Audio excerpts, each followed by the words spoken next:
Hey guys, Coach Lisa here with morethanabody.com, and welcome to my latest episode in my video series that I call Lisa, What's the Deal? This is where I give straight shooting, relatable, non-sciencey answers to some of the more common health and fitness questions and frustrations that I hear from my circle.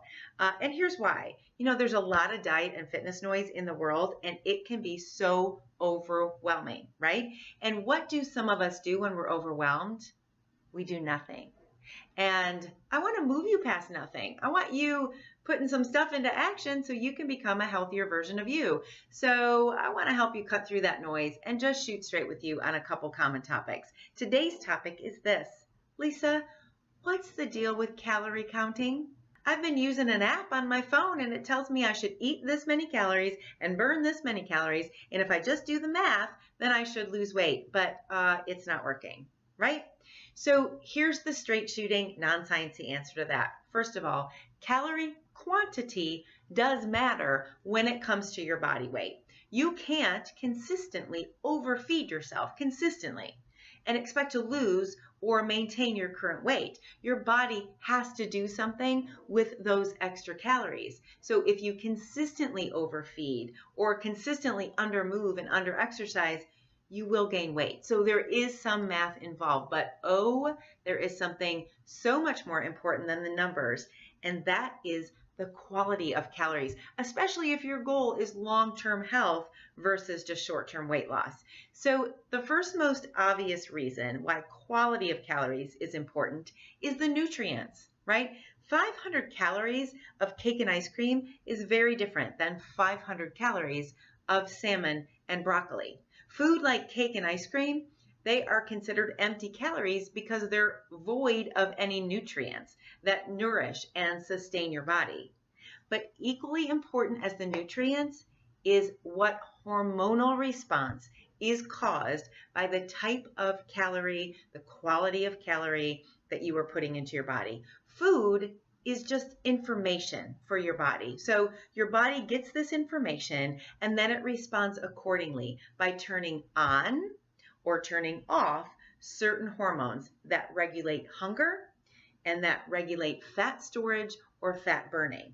So I promise not to get too sciencey on you. I'm not going to give you a full-blown lesson on hormones. Instead, let me explain what happens in your body when you eat cake and ice cream versus salmon and broccoli. When you eat the cake and ice cream, there is a significant increase in the hormones that store body fat, that decrease fat burning and fat metabolism, and that cause an increase in appetite and cravings throughout the day. That's not a very pretty picture if you're trying to reduce some body weight or body fat. So let's talk about the salmon and broccoli. When you eat that, you turn off hunger hormones. So you regulate your appetite now and throughout the day. You decrease fat storage hormones and you increase fat metabolism. Sign me up for that. So Captain Obvious here, which I often am, if you are counting calories for the purpose of losing weight and body fat, you obviously want to choose the type of calories that create a hormonal response to make this happen and then maintain it in the future. If you just focus on the math, calorie quantity, that number on your app, without taking into consideration quality and hormonal response, you may lose weight initially, but I guarantee you it will not be fun. It won't be a fun process. You will eventually hit a plateau and you will set the hormonal stage for regain later. Nobody wants that. So to summarize, if you are starting out on a weight loss plan and you're tracking your calories, I'm not going to discourage you to do so. I think initial tracking can be helpful just to be aware of both the quantity and the quality of calories that you're consuming. But most, if not all, calorie tracking apps come with a pie chart, right? That circle that shows what percentage of calories come from carbs versus fat versus protein. This is where I'd suggest you pay the most attention initially, and particularly the carbohydrate percentage. This type of calorie will have the most impact on those hormones that we talked about that store fat and cause hunger and cravings. So if you find a large percentage of your calories are coming from carbohydrates, I would suggest maybe some adjustments there first before worrying about total calories. In fact, keep your total calories the same, assuming they're reasonable for you, and then just readjust the percentages of those protein, fat, and carbs and see how your body responds. And beyond the math, just work to up the quality of your food choices in general, overall. Think real food that provides nourishment and promotes healthy hormones. So that's it.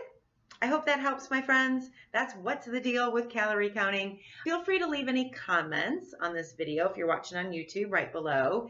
And feel free to put your own Lisa, what's the deal question there. I would love to answer it for you. Also, if you like this video, can you just do me a favor and click that like button right below the video?